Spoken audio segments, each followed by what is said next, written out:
Hello, I'm James Ingram for AutoControls.org. Welcome to video number 819. There's a fairly simple logic used for this system. Looking at this drawing, we have our sensor here, and here in what we call the station area, we have two trains moving at slow speed. We call that creeping. Out here on the main line, we have a train moving at regular speed. We call that cruising. Now, as this train that's cruising on the main line, as it travels around the layout and eventually it comes in and approaches the sensor, in the amount of time that took, these trains have both creeped forward that were in the yard. Now, as this train coming in off the main line crosses in front of the sensor and comes into the yard area, the front train will be speeded from creeping. It'll be speeded up to a cruising speed on the main line, and these two trains in the yard will continue creeping. That process just keeps continuing over and over again, which hopefully the videos will illustrate.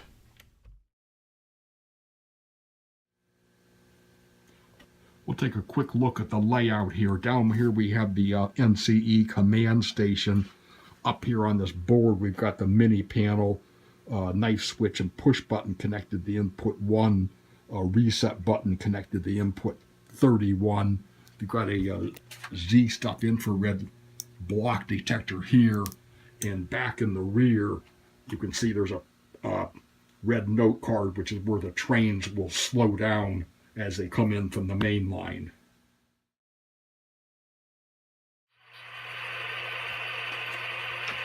Now we'll start these trains up using the knife switch.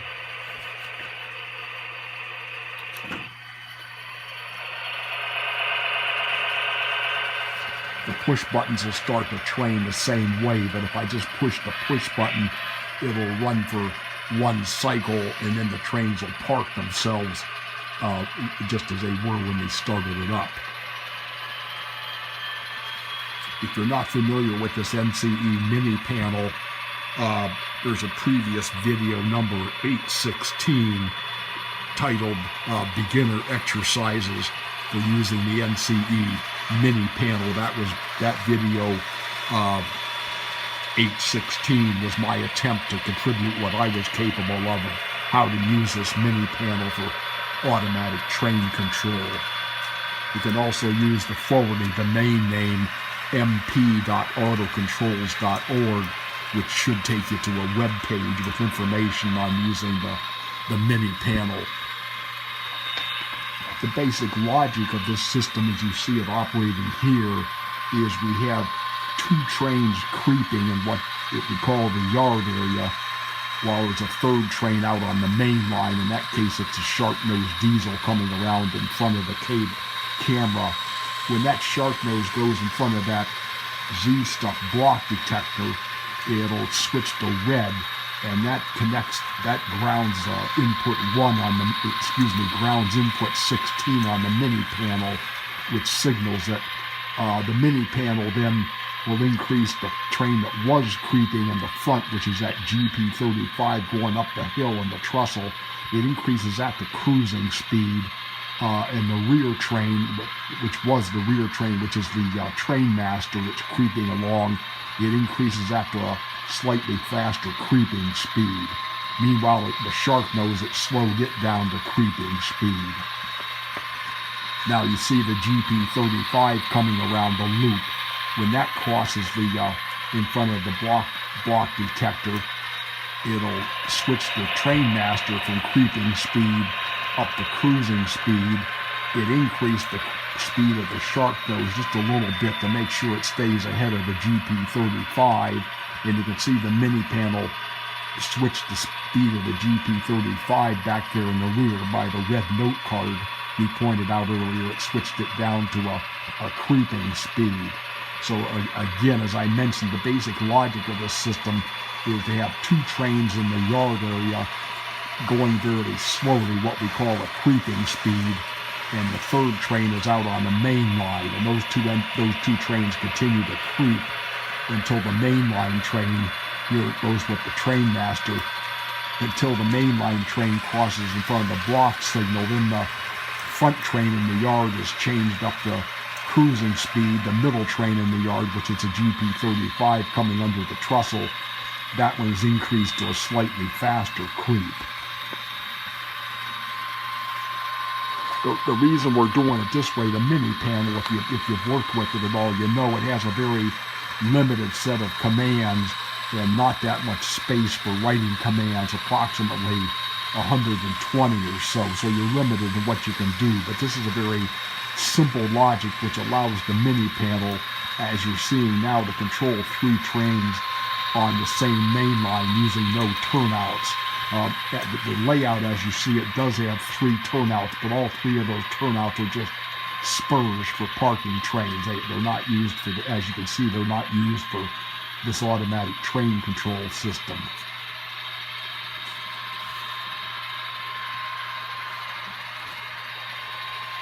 We're using a delay of about 8 seconds. If you watch the GP35 coming down the trestle and going around in front of the camera, when that goes in front of that block detector, and you'll see it change to red when it gets there right about now. There's a time delay of about 8 seconds, which will get that GP35 back where that red note card is, and then the mini panel will switch that train speed down to what we call what I'm calling slow creep. And again, you can see that happens right about where that red note card is. And the Z-stuff detector, we're using that this time in place of electric eye or a reed switch, which we've used in previous videos, and it works pretty much the same as a reed switch or an electric eye, except the advantages are it doesn't need to have anything done underneath the track, and we don't need to worry about light as we do with an electric eye, and we don't need to worry about putting magnets or anything on the locomotives or the cars like we have to do with the reed switch.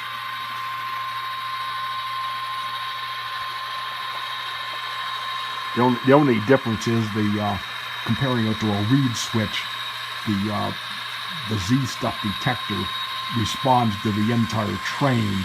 It just doesn't give one signal like a magnet would. If you watch, that'll change to red, and it'll stay red, and it'll go to green for just a second maybe.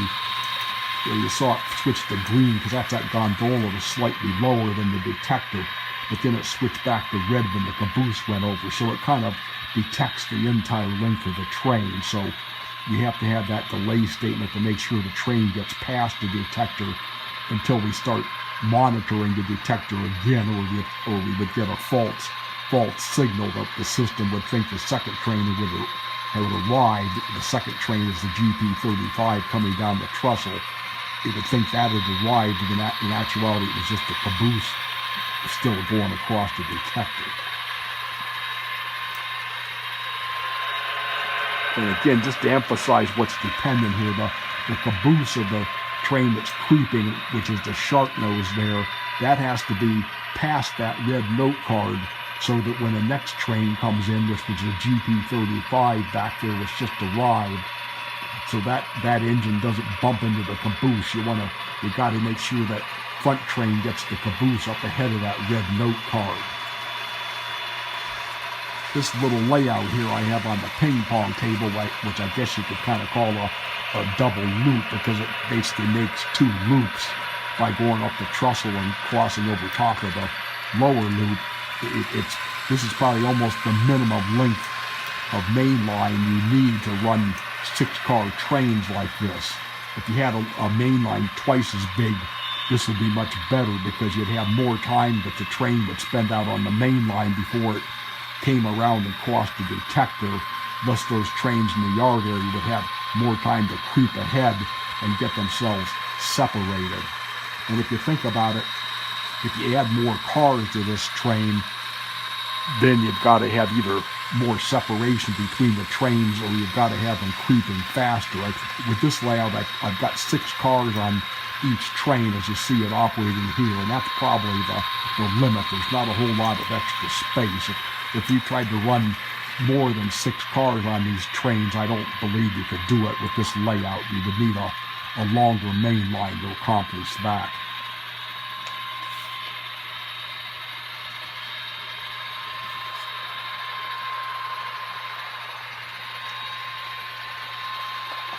And again, just to talk about the creep speeds, we've got two creep speeds. The Trainmaster you see in the rear there, or the front on the second track, is going at fast creep. The sharp nose back in the rear is going at slow creep. Now when the GP35 crosses the Detector, the Trainmaster got speeded up to cruise speed, that is to say the mainline speed. The sharp nose was speeded up a little bit from slow creep to fast creep. Meanwhile, the GP35 back there in the rear by the red note card, that got slowed down to slow creep. Again, we got this, what I'm calling slow creep and fast creep, just to try to make sure the trains in the yard don't bump into each other. Now, when that Trainmaster crosses in front of the Detector, the GP35 back in the rear, you might be able to see it speed up just a little bit from slow creep to fast creep. And meanwhile, the shark nose got speeded up from fast creep to the mainline cruising speed.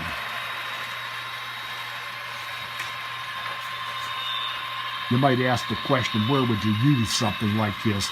Well, something like this could probably be used for like open houses, where instead of just one train running on a loop, with a system like this, you can have your train layout present, so to speak, present three trains to the public to view instead of just one train. And the NCE mini panel does all the work for you of controlling everything.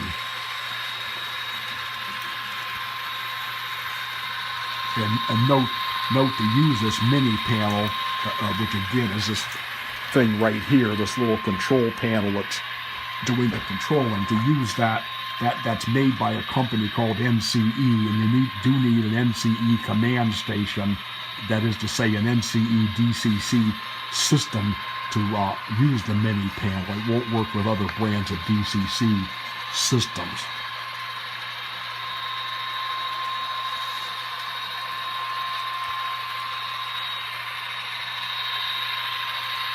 And again, this is the first time in DCC we're running three trains on the same main line using no turnouts. Previous videos have run three trains using DCC, but we've either used an automatic, what we call an automatic passing siding in, I think it was video 814, or we used three passing sidings, I think as was done in video 812.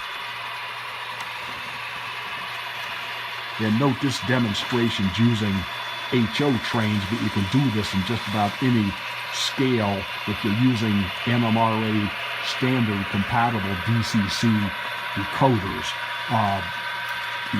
You should be able to do with N gauge, HO, well this is HO, S gauge, O gauge, and large scale trains, as long as those decoders follow the NMRA standards. As you might expect, it should be easier in the large scales because you don't have to deal with these tiny fussy HO couplers. That's what gives me the biggest problem on this layout, is cars coming uncoupled, because these couplers are so small. They really should have an HO high rail, like they've got S gauge high rail and O gauge high rail for 95% of the population, and let the scale stuff be for the 5% of the users who were talented enough and patient enough to make these tiny couplers work. But they apparently push this scale stuff on the mass market, which to me seems kind of bad.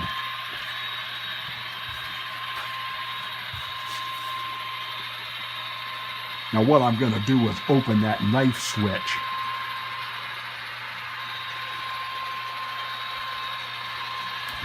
And the next time that the GP35 crosses in front of the Detector, and that's it right coming around in front of the camera now, the routine will check to see if input 1 is closed, and it no longer is closed because we opened the knife switch. So it'll just bring that GP35 up and park it by the red note card, and it'll shut the other two trains down. So what we have here is a system that it'll park the trains back exactly where they started from, and they're in the proper location to start out again, because you do have to start these trains in the right order. And for a really tiny layout like this, you've got to start them in just about the right spot, or you have troubles with timing. Again, with a longer main line, it wouldn't be so much sensitive.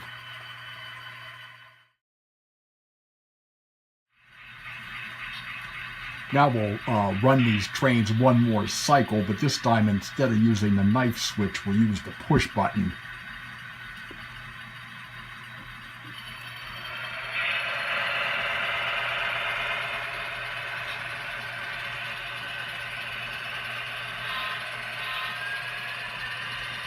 Both the push button and the knife switch are connected to input 1 of the mini panel, and we'll start the trains. When the mini panel goes through one cycle of instructions at the end, it'll check to see if input 1 is still closed.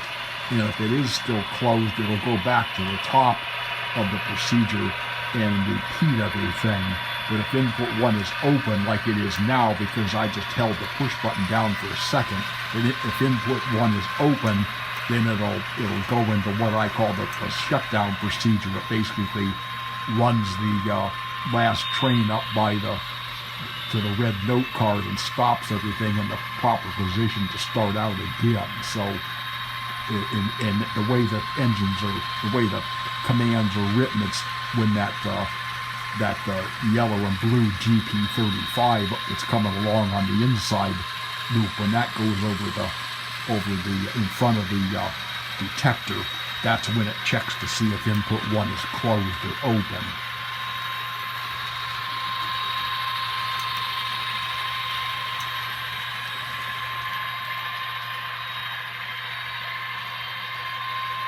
So everything's going along normal, but when that GP35 that's now on the trestle crosses in front of the block signal detector, instead of starting the train master, which is on the inside loop creeping, instead of starting that up to mainline speed, it'll just let it keep creeping, and it'll execute an 8-second delay statement to get that GP35 up to where the red note card is, and it'll stop it, and it'll also stop the shark nose diesel.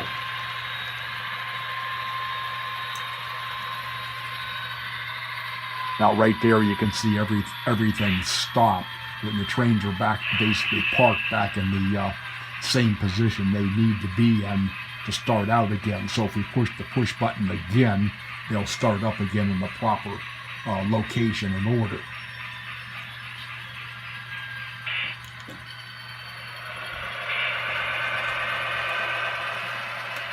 So you can see the same thing is starting all over again. I think it takes about 2 minutes to make that complete cycle or so. I won't bore you with another cycle of that, but hopefully you'll trust me that it'll do the same thing again. Each train will take a loop around the layout, and then they'll park themselves.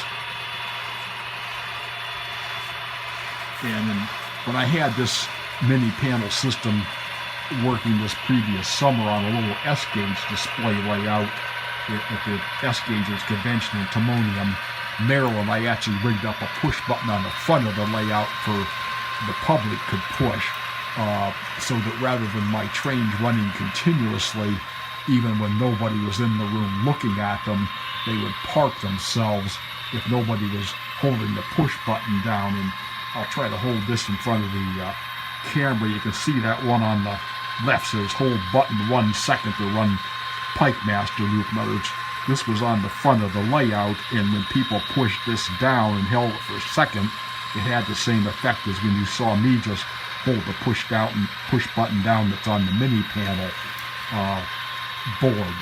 It ran the trains through one cycle, and then they'd park themselves.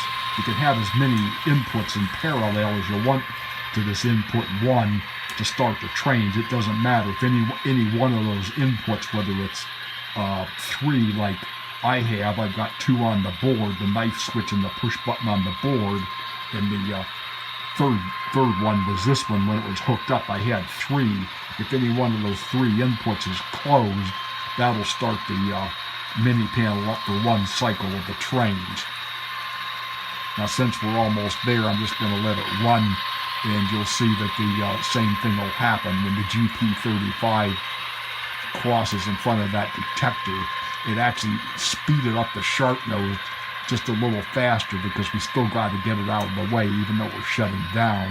And then it shut down the GP35 and shut down the train master, and everything is parked again, waiting for somebody to push the push button again, or for me, the operator, to close the knife switch to make it run continuously.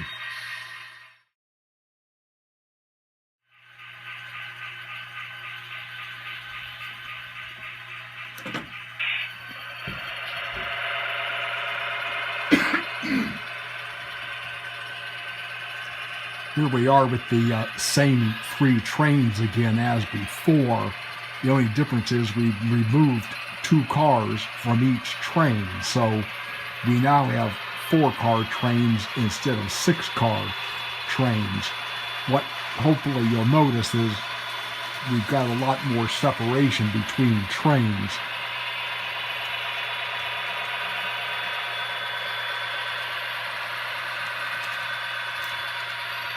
Now that train master just went past the block detector, and the sharp nose just speeded up, same as before. Now when you see the train master back in the rear, it's right in front of that red note card where it slows down. It only has to creep enough to pull 4 cars past that red note card rather than pulling 6 cars past that red note card. So it has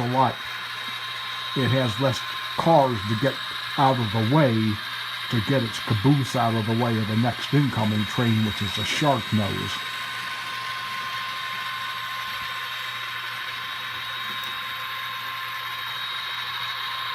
You can see as the shark nose is coming into the yard, there's a whole bunch of separation now between it and the train master. So basically the bottom line here is you reduce the length of the trains, you can get more separation between them, and you don't need as long of a main line. As I mentioned before, with 6-car trains, I think we were just about at the maximum length of trains this layout could handle.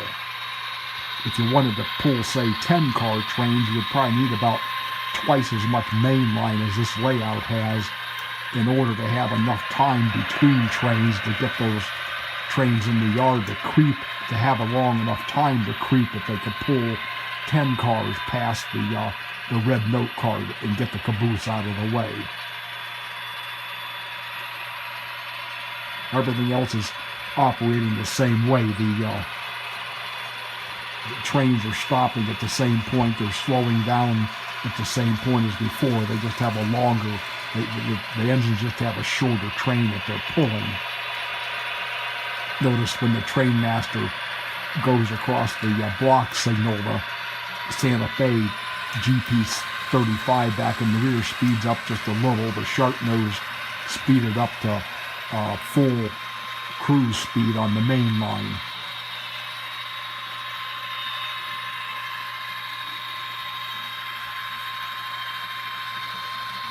So if you're running like, rail buses or, doodlebugs pulling one passenger car, you could do this 3-train system probably on an even shorter loop, because you'd be basically running the equivalent of 2-car trains.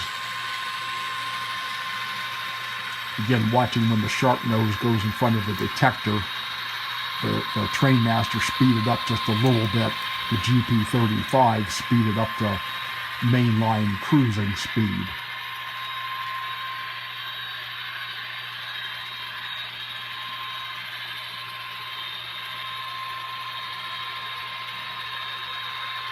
So what we'll do now, before the GP35 crosses the detector, will open the knife switch.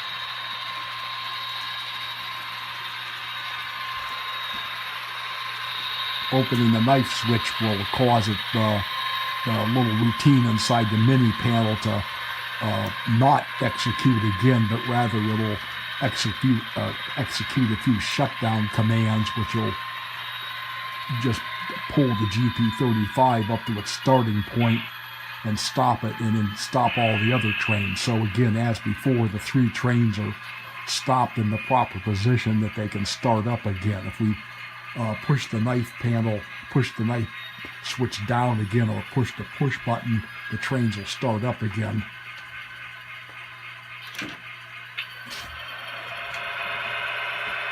Now everything's starting up again, and that'll run as long as that knife switch is held down, and it'll stop when we open the knife switch.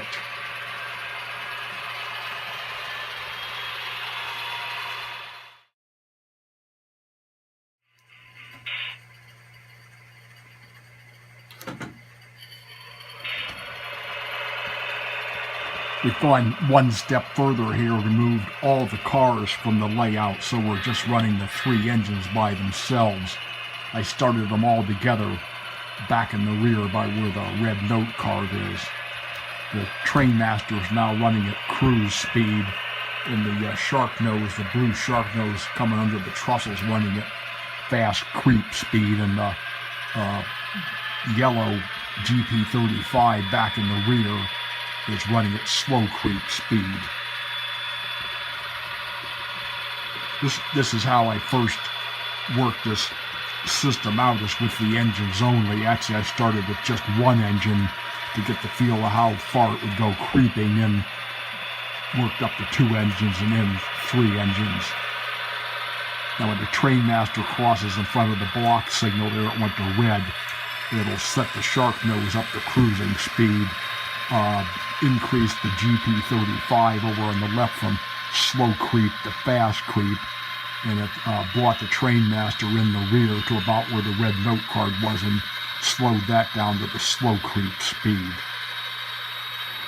So you can kind of see, even though these were all packed up together back in the rear when they started, they're separating themselves out. It's real easy to operate these when there's no cars to worry about. We have lots of space between the locomotives.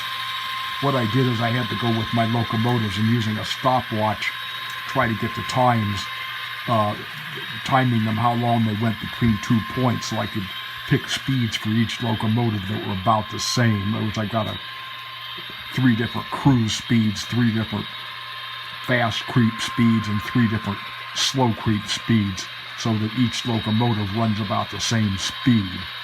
If I was a more advanced DCC user, which I'm not, I could probably go in and do those custom speed tables so each locomotive would actually go the same speed at any given speed step.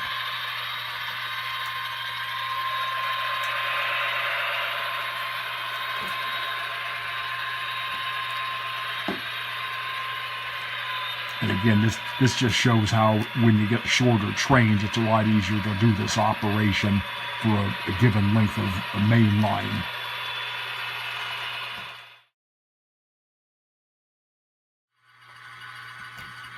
Now we'll run the same system, but using just 2 trains.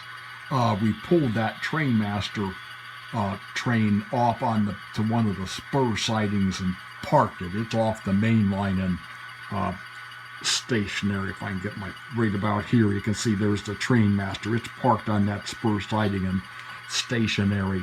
Now we don't have a push button or a knife switch hooked up to the proper input to start these 2 train modes, but what I've done is hooked the ProCab into the programming port of the mini panel so we can access it via test mode. So what I'm going to do is push a 3 for test operation, and it says testing input number, and it's already defaulted to, well, it's defaulted to 1. I need to tell it to test input 11, which is where the little routine for 2 train operation is located in the mini panel. So I'm going to push 11, so now it's ready to test input 11. So if I push the enter key, which is down here, that will start executing the routine at input 11.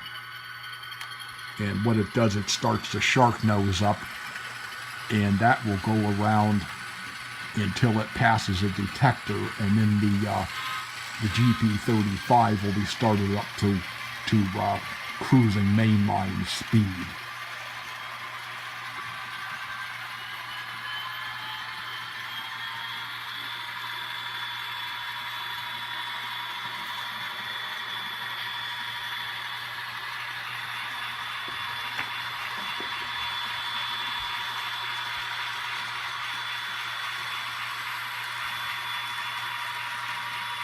Now, when that blue shark nose goes in front of the Z-stuff block detector, you'll see it go to red, and the GP35 over there underneath the trestle will be speeded up to mainline speed.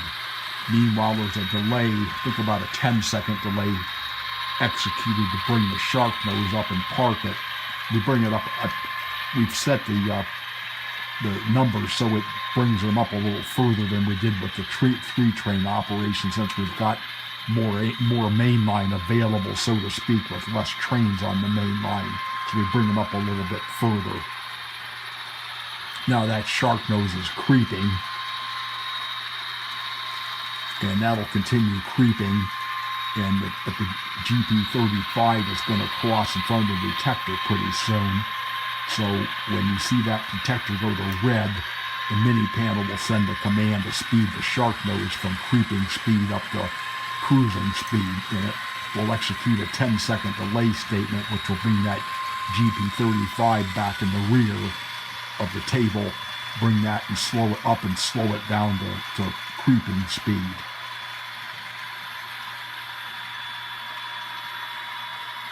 So this is a very, very stable for this layout with 2 trains, because you've got lots of room.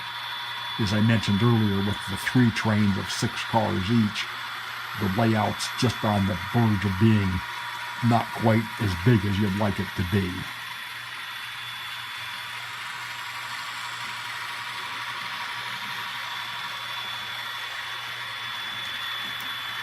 Now the shark nose just went in front of the Z-stuff detector, speeded the GP35 up. Now the shark nose will be brought to the rear for 10 seconds and slowed down to creeping speed, which is what you're seeing now. Now there's no stopping sequence for this routine.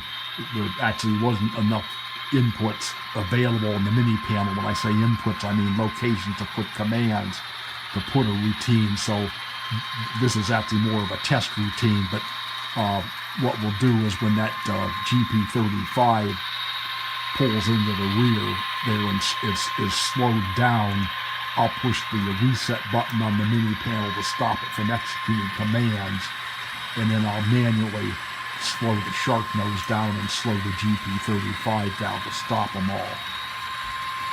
There. Push the reset button. I will command the shark nose to stop, and then I'll command the GP35 to stop running. So now everything is parked. Like I say, this is, if you wanted to operate this regularly, you'd want to hook up a routine to shut it down gracefully, like we did for the 3-train operation we demonstrated.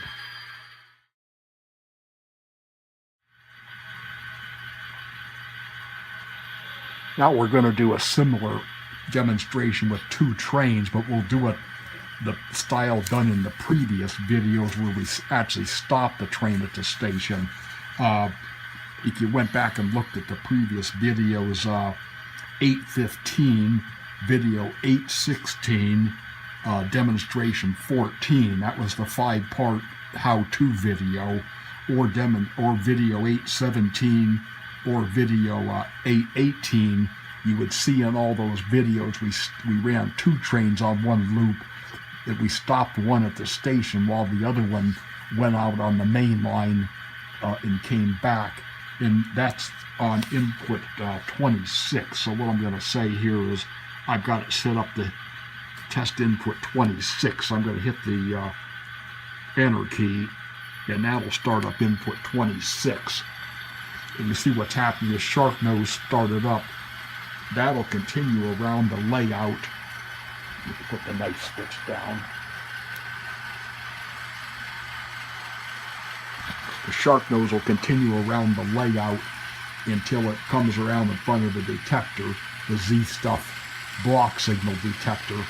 When that crosses in front of the detector, that will start the GP35 up, which is over there on the left.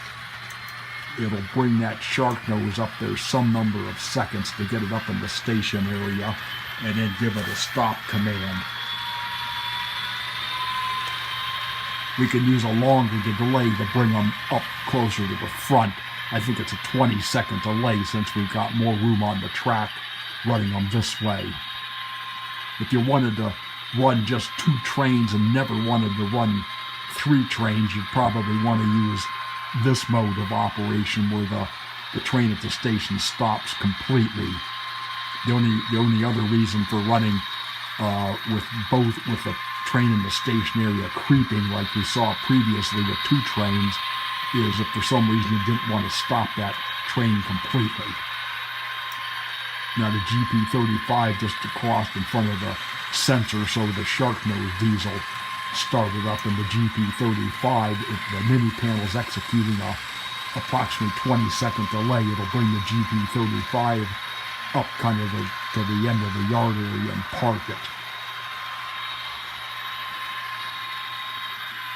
The location where we park this train, and I'm just kind of reviewing what was said in the earlier videos where we, starting with video 815 where we demonstrated this, you can move that parking area to some degree, and that's controlled by the delay statement when the engine crosses, when the engine on the main line crosses in front of the sensor.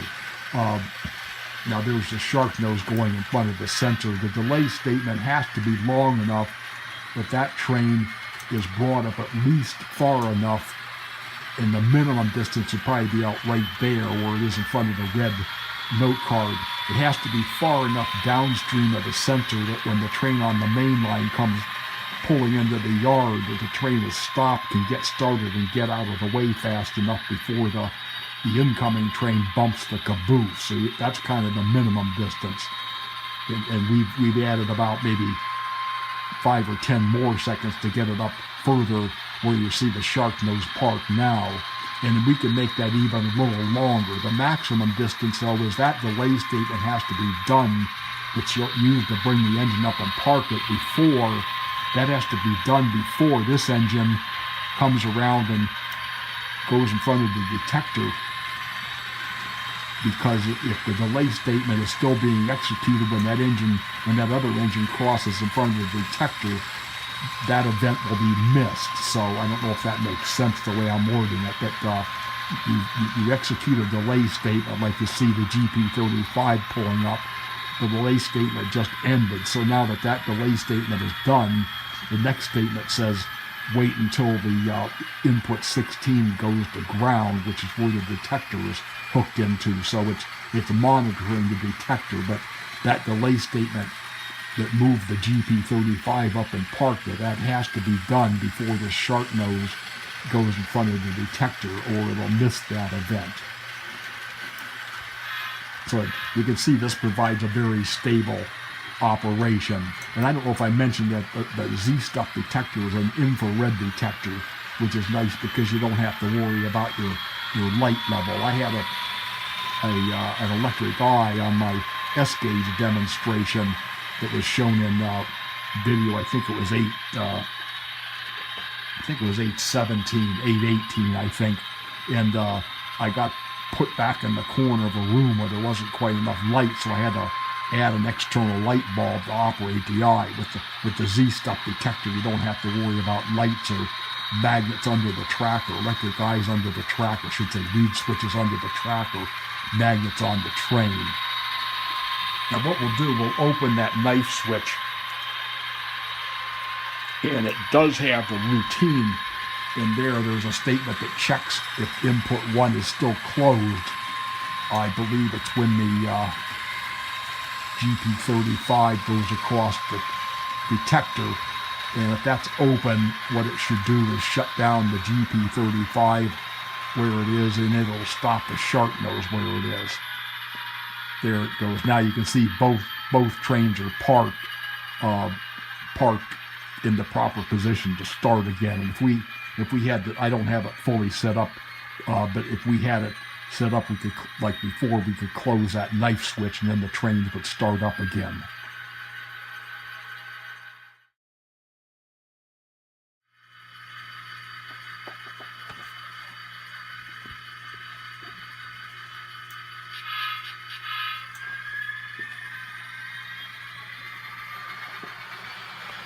Here we are running just one train. We're running in test mode. This is actually how I started out doing this thing, was just one train at a time to get a feel for the timing of how long it took them to creep in the yard. And it's set up so that when the train crosses the detector, as before, it'll be run for 8 seconds, which will get the engine approximately back where that red note card is.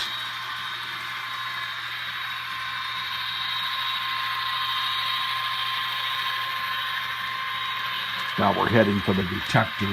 The detector just went red. Now the mini panel is executing an 8-second delay, which will get that engine about back to the red note card. There it is. Now it's set it to a slow creep speed of 3. Now, watching this with just one train, we can get an idea how long it takes that engine to get the caboose up past that red note card, which it has to do before the next train comes in to avoid the engine on the next train bumping into the caboose on this train. So that caboose is almost there. Since there's only one train on the track, that engine will just keep creeping forever. But if I put my hand in front of the detector,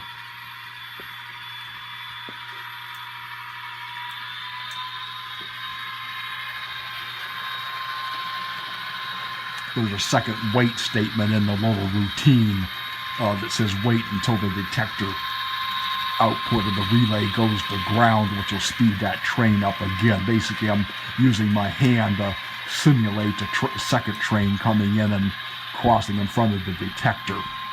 You could also put just a delay statement in there of, say, 10 seconds or so, but I think that's what I did originally, which would make it creep in the yard for 10 seconds and start up again.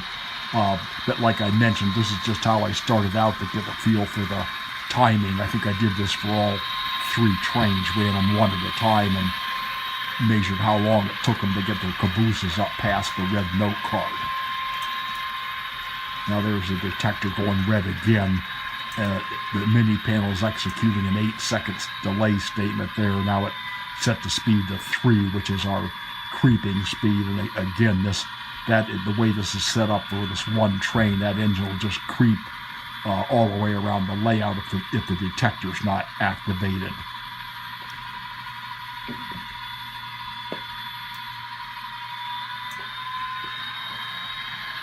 And you can see I put my hand in front of the detector and it speeded the train up again. So basically this is just for getting started with this kind of an operation with one train.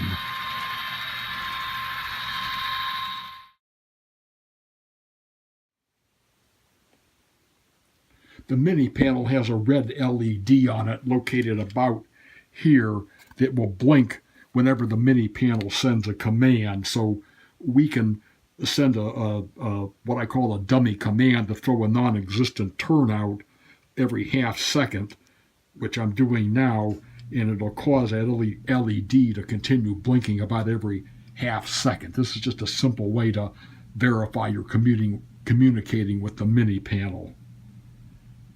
And then if we push the reset button, that kills that routine and it'll stop blinking.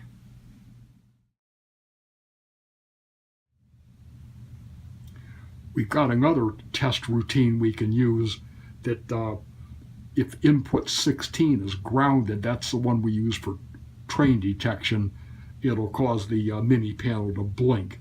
And that Z stuff detector over there is connected to input 16. When it's green, the contacts are open, just like a reed switch. But when something blocks that detector, like that car there, that'll cause the Z stuff relay, which is sitting right over here. It's almost covered up, but that'll cause it to close its contacts, and thus input 16 will be grounded, i.e. it's telling the mini panel there's a train there. So if we push that car over in front of the detector, you can see the detector is now red and the mini panel's light is blinking. if we move the car away, the detector goes back to green and the mini panel's light stops blinking. And again, if we repeat that process, the same thing will happen. There's the detector red again, indicating the presence of a train, and you can see the light on the mini panel is blinking. If we move it away, it stops blinking. So that's basically a way we can test that our detectors, in this case it's a Z-stuff block signal detector, could be a reed switch, could be an electric eye. This is a way to just verify our detectors are communicating with the mini panel and working properly.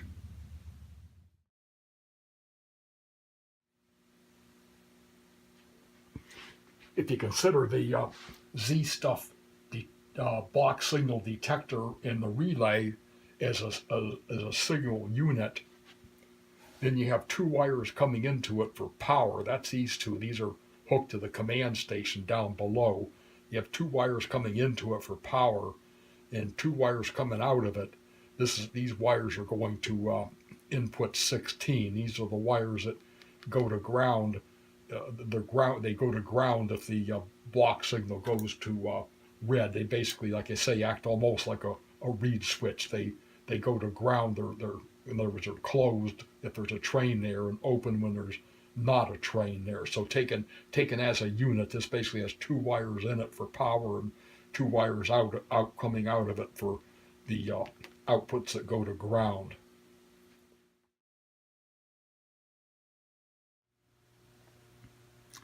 Now we've got an ohmmeter hooked up to the output leads from the relay that's being controlled by the block signal.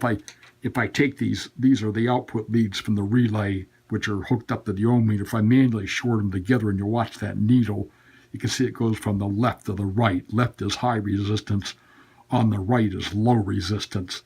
Now I did that manually, but if we push this car in front of the detector, we get the same result. The needle swings over to the right because the block signal activates the relay to close those contacts, so it goes from normally open to normally closed. And that stays red for about a second after whatever goes by clears. In other words, it has about a second time delay. So you can see if we push the car over in front of the detector, we get it going over to the right, which means it's now a closed circuit, almost no resistance.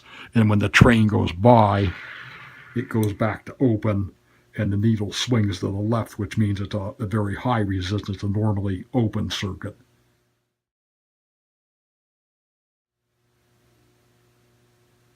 Here's one of these DZ1011 block signal detectors fresh out of the package. I've just got it hooked up to the power coming from the command station, but it defaults to green when it's open, but if you move your hand up next to it, you can see it change to red.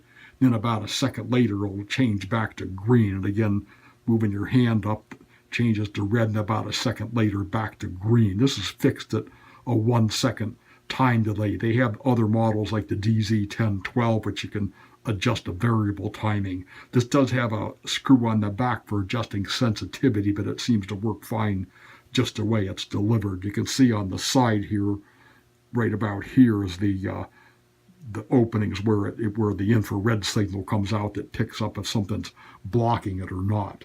And actually, I should have mentioned earlier, this is a detector really made for O gauge or S gauge, but it seems to work fine for HO. I've used it on my S gauge trains also, and probably most of these things are used to drive O gauge crossing signals. They actually come in a pack of 2 of these. You can put one at one end of where the crossing signal is, and another one, say 10 or 15 feet down your layout on the other side of the crossing signal. The idea is it'll on an O gauge train, they'll hold the signals down from when the engine goes past the first one all the way till when the caboose goes past the second one. And they make a whole line of detectors and signals on all scales, N gauge to G gauge, large scale. Now here's the This is the HO version of this detector, which I was thinking of using, but it appears like the circuit board comes out the bottom. And I think what you got to do to use this thing is drill a hole in your layout. And since my layout is my ping pong table, I didn't want to drill a hole in my ping pong table, so I just used this one that I've been using on the S-gauge layout. And like I said, it works fine. You do get a green signal sometimes when the gondola is going past it, because this thing is higher above the track than an HO gauge gondola, but it doesn't really matter, because once the engine breaks the signal, we do a time delay, so it really doesn't matter, what the rest of the train looks like. There should be a link below in the text description that shows how to view the wiring diagram, logic diagrams, and list of commands. However, if that link is not there or not working, an option is to go to the AutoControls.org videos page, which is what we're seeing here, and scroll down through the list of videos until you get to video 819. Click that link, which takes you to the actual video description, which is shown here. There's a link for documentation, wiring, logic diagrams, logic drawings, and commands. Click that link, and that should open a new window shown here containing these three drawings. Here's the wiring drawing, which you can see here partly. I'll pull it up a little bit so it shows. The other link would be if we go back to the list, the other link is the logic drawings. That's shown here. Those I can scroll the different logic drawings for 1, 2, and 3 train operation. If we go back to the list, here's the command file shown here. This has all the commands used for this in this video for these different modes of operation. Here's our wiring diagram, pretty much the same as in similar previous videos. Note there's a note over here in the fine print that says see video 816 getting started with mini panel for more detailed explanations of hooking it up. Just to overview what's here, here's our command station providing the power. This is our mini panel in the center of the drawing. We've got a reset push button here. Here's our knife switch, or whatever kind of a switch we decide to use. Our optional push button, and then another optional push button down here. And here's the DZ1100 block signal detector from Z Stuff. And here's our Z Stuff DZ1008 relay. And down here is our track and our 3 trains on the track. Now, this could also be again, as mentioned earlier, this could be a reed switch or an electric eye, but in this video we're using the DZ1100 instead. And now here's your outputs. The outputs over here is the blue and the white. I can't show a white line on a white background, so I've used yellow to indicate the white wires coming out of the relay, but the blue and the white are what connected the mini panel.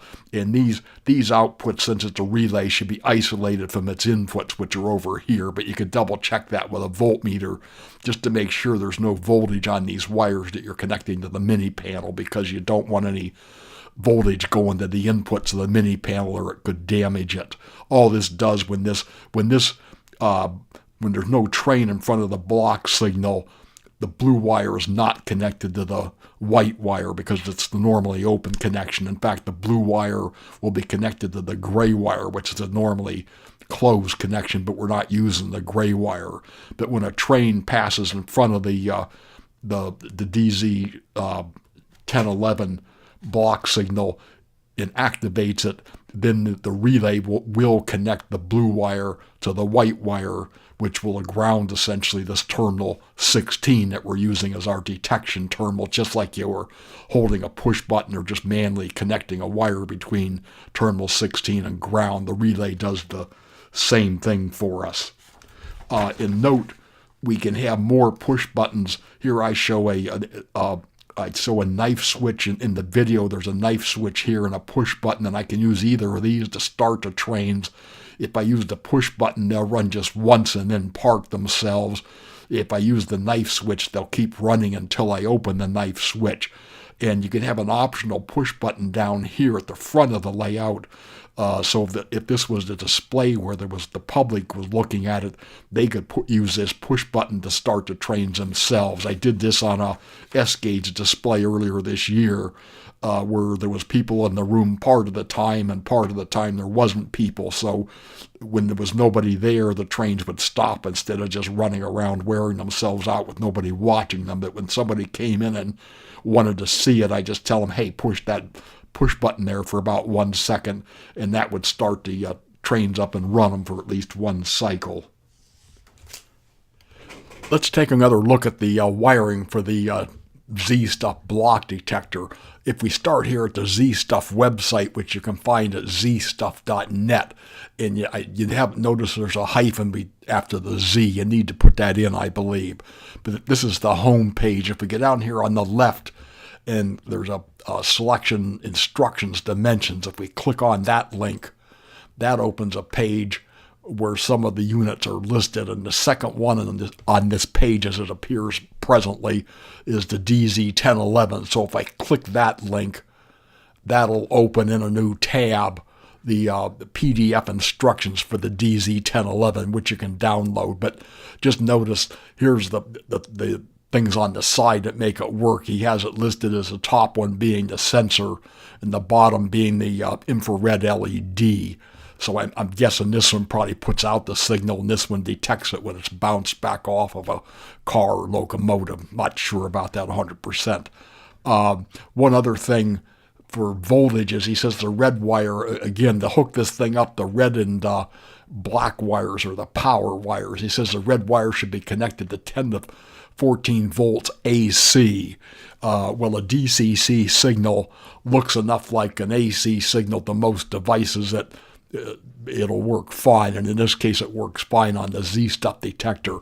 My only concern would be some of the NCE systems, I think, go as high as 22 volts or so, and that might be too high for this unit. So my NCE unit, I think, is under 14 volts, but if you're using it on a higher voltage unit, you might want to check into whether you need a voltage regulator or not to protect the DZ1011 from getting too much voltage. Going down down this instruction sheet, right here on the bottom of the second side is the hookup for the DZ1011 signal to the DZ1008 relay module. And this is the same thing you see on my wiring diagram. I just took these wires and copied them over to my diagram, but you can refer back to the original hookup if you want to double check that everything's being hooked up as it should be.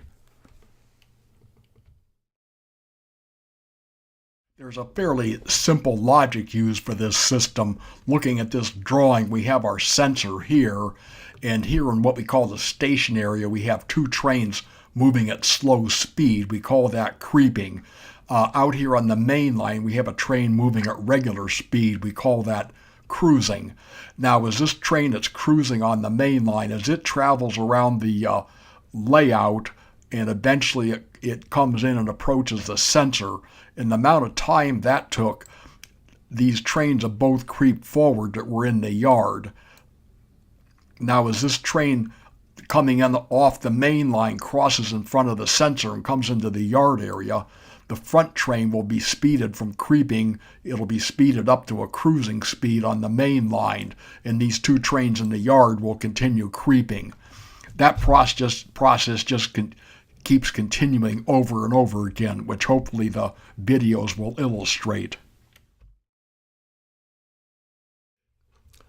Here's the logic diagram for just one train. This is how I started out with this system, just to get the feel for it. On these little drawings, notice I have some bars shown behind the locomotive to indicate its speed. If there's no bars like this one, the locomotive is stopped. If it's got 6 bars like this one, that means the locomotive is moving at what we call cruise speed, the speed it runs on the main line. If it's got just 3 bars like this loco, that means it's running at creep speed, what we call creep speed, just a very slow speed, but still moving ahead. These drawings show the inputs used. I tried to cross-reference the logic drawings to the command, the file that shows the commands. So in this case, this is program E, and it uses inputs 9 through 10, which you can find by looking at the command file. Just going through this, if this is our initial conditions, call it sequence 0, the Locos sitting here not moving. So if we start it up, it's going to select the Loco, start it up, delay a quarter second times 40, and I'll explain that in a minute. That's to make sure the hand is away from the detector. So the Loco cruises on the main line and it gets around, and we're waiting for it to cross in front of the detector. And when it crosses the detector, we give about an 8-second delay statement, which pulls the rest of the train past the detector. We want the train past the detector. Then we slow it down to creep speed, which is 8 for this locomotive. Then we wait till input 16 is grounded again. And since there's no train on the track, no other train, this thing will just keep creeping. But as demonstrated in the video, I can put my hand in front of the detector and it'll start to train up again. And then once that happens, the program goes around and continues executing a second time. And this delay statement I had to add here because what I found was I would wave my hand in front of the detector, but because the mini panel is a computer and it's relatively fast compared to me, it would go around and execute these statements before I got my hand away. Apparently it would get to this statement and think the train had arrived around there again, which wasn't the case. So I had to put this delay statement in just to slow it down.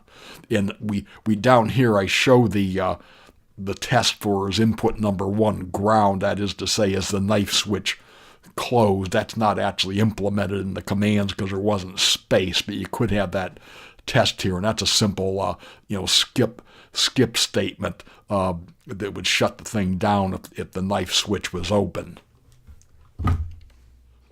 One more thing to mention, this statement right here that waits for you to put your hand in front of the detector, this could be replaced by a delay statement.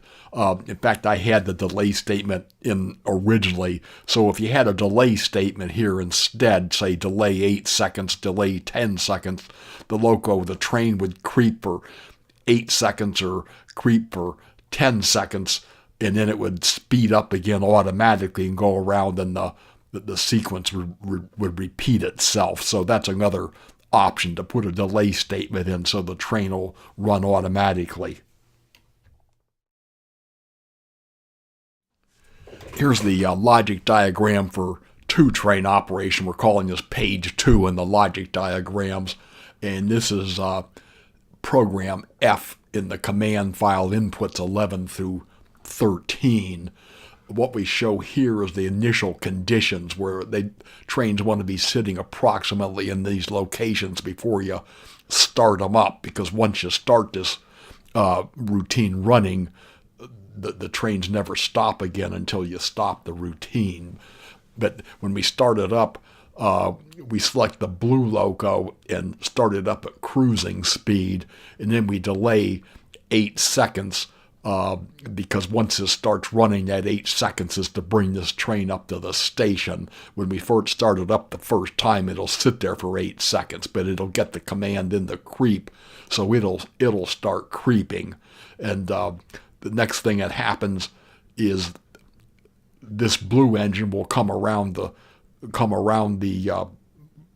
layout and be approaching the detector, and meanwhile this orange engine will still be creeping.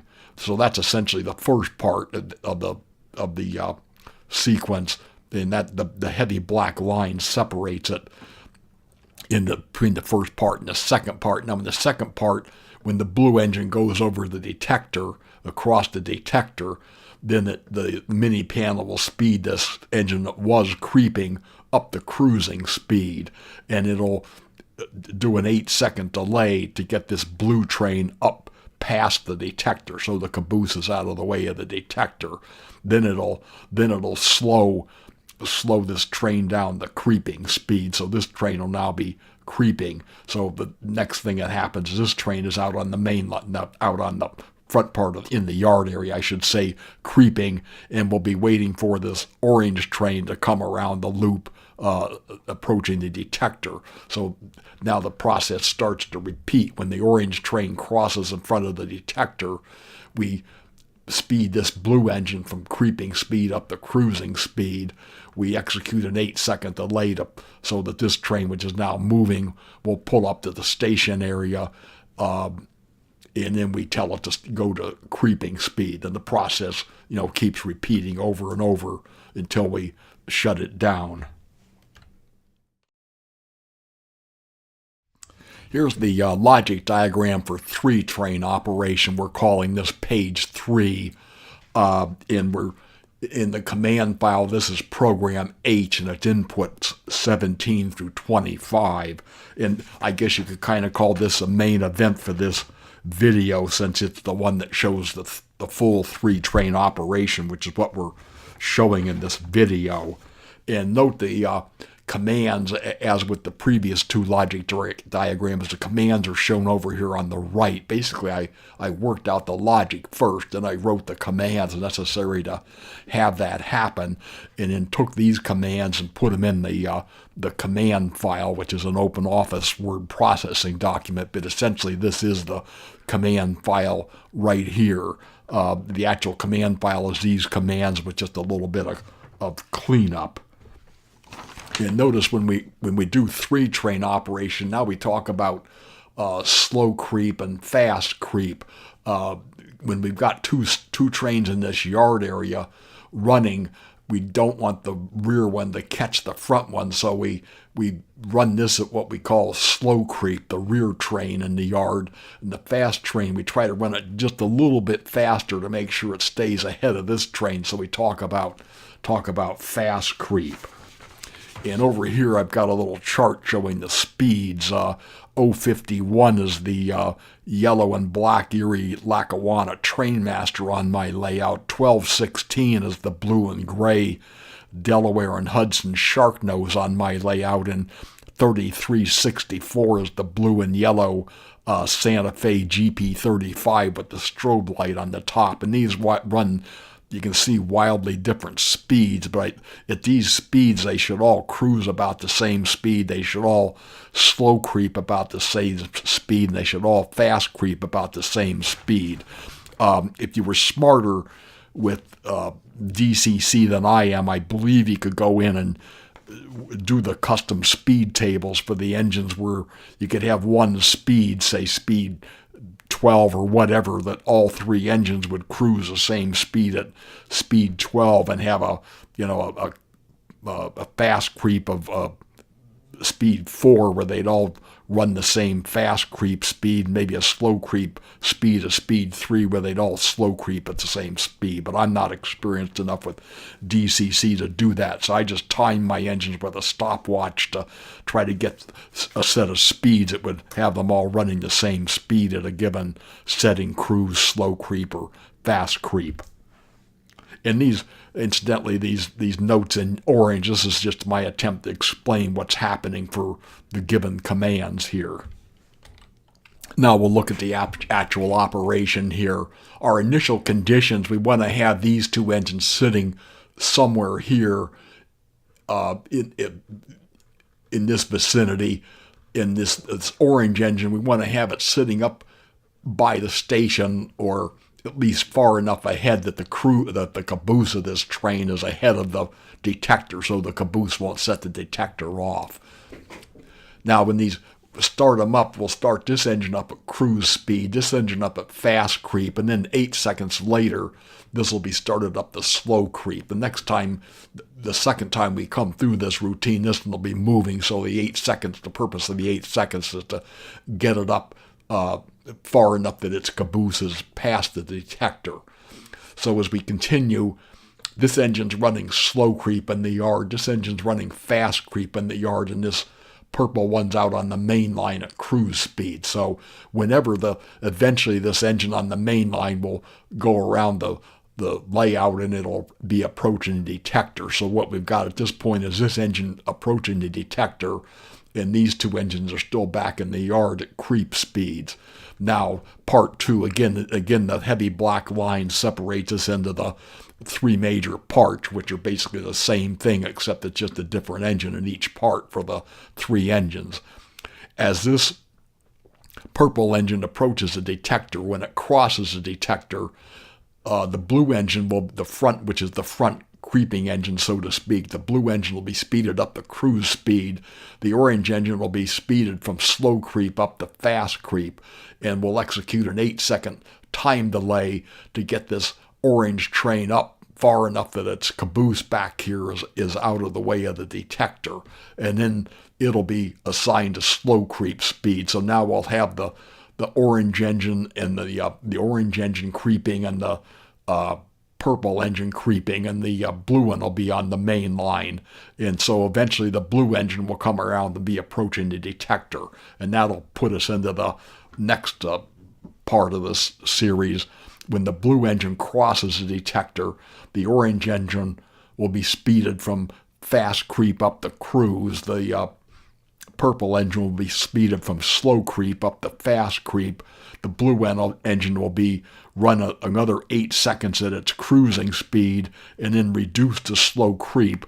The idea, again, just to get the caboose past the detector. And then now we'll have the purple engine out on the main line. That'll still be creeping, and eventually the orange engine will be going around and be approaching the detector. So now we're at the end of the routine, and assuming the knife switch connected to the input number 1, or if you were holding down the push button connected to input 1, that's this little test is input 1 ground. Assuming that was happening, it'll go around and repeat. If both the push button and the knife switch are open, then there'll be a skip command there that that'll cause this thing to go into the stopping sequence. I don't have enough space on the piece of paper to write them, but there's about 3 or 4 commands to position these trains properly to stop them. So the next time we start them up, everything will be in the right position. But assuming the routine's repeating, it'll go back around here to the top and just start all over again, doing what we were talking about previously. When the orange engine goes in front of the detector, it'll speed the purple one from fast creep up to cruise. It'll increase the speed of the blue one from slow creep to fast creep, and then the 8-second delay to get it up out of the way of the detector. Here's page 4 in our logic diagrams, and this one again is for 2-train operation, but it's 2-train operation the way shown in previous videos where 1 train stops. And it says it uses the logic from previous videos where trains completely stop at the station, as shown in previous videos 815, 816, demo 14. That's the big how-to video, how to get started, and also videos 817 and 818. And in the command file, this is identified as program J, inputs 26 through 30. So our initial conditions for this, the trains need to be parked approximately where they're shown. Just make sure the caboose of this stop train is at least past the detector. So when we start up the blue train to cruising speed, this train is stopped, and what happens is the blue train goes around the loop and will be approaching the detector. That's shown what's happening right here. And when the blue train crosses in front of the detector, the mini panel will start up the orange train that was stopped. It'll execute a delay statement. Now I'm using a longer, about 13 seconds in this demonstration, which brings it up a little bit further, but we execute a delay statement to at least get it past we have to execute enough delay statement to get it far enough ahead that the orange train won't bump into it, because in this program of operation, there's no creeping, so this train's got to be parked far enough ahead of the detector that it can get started and get out of the way of the next train coming in. So when the orange train comes in, it goes around the loop, it'll be approaching the detector. When it actually crosses in front of the detector, we'll start the blue train up to get it out of the way and execute a delay to bring the orange train up to where we want to park it. And then if we repeat the command, and again, I didn't put this shutdown routine in the command file due to lack of space, but if we repeat it, it'll go back up to the top and keep repeating itself.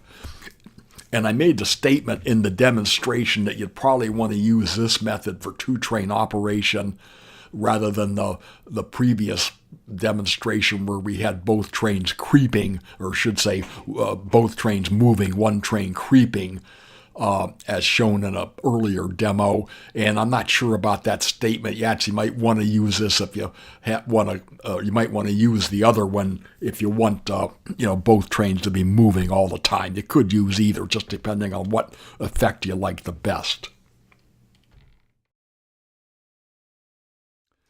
Here's the final thing we'll look at, which is the command file for the commands used in the mini panel. And what we have here at the beginning of this is basically just some contents. I tried to list what was on what page. Every one of these is something that was demonstrated in the video. Let's scroll down. Here's our configuration memory, same as before. The only thing different is we changed this to memory address 3 for continuous memory.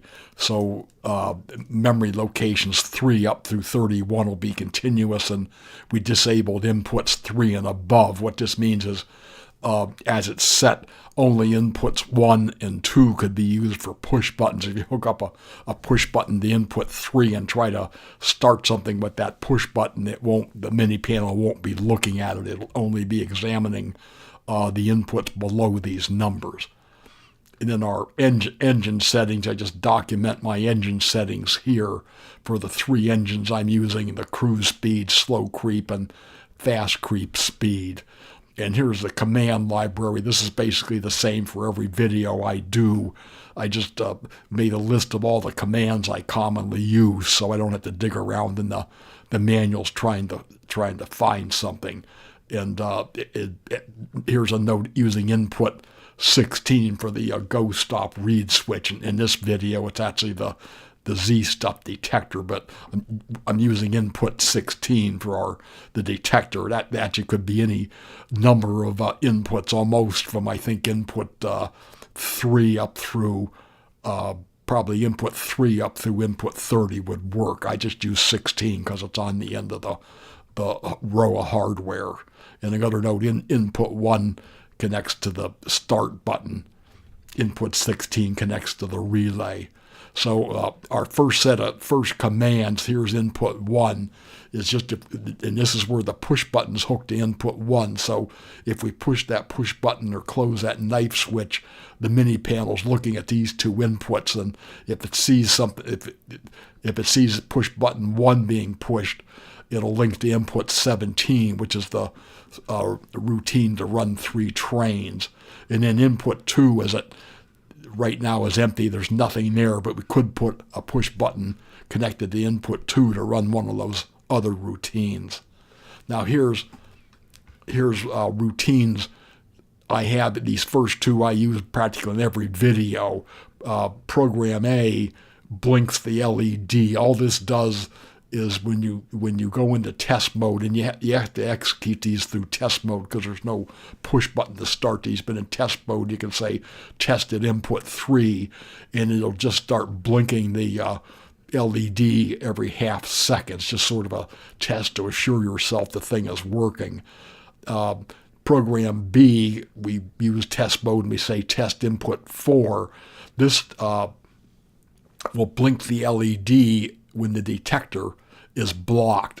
This was demonstrated when we roll a car or put our hand next to the Z stuff detector. It closes the contacts and it'll send a dummy command to make the LED blink about every half second. So this is just a way to test that your detector and the mini panel are communicating.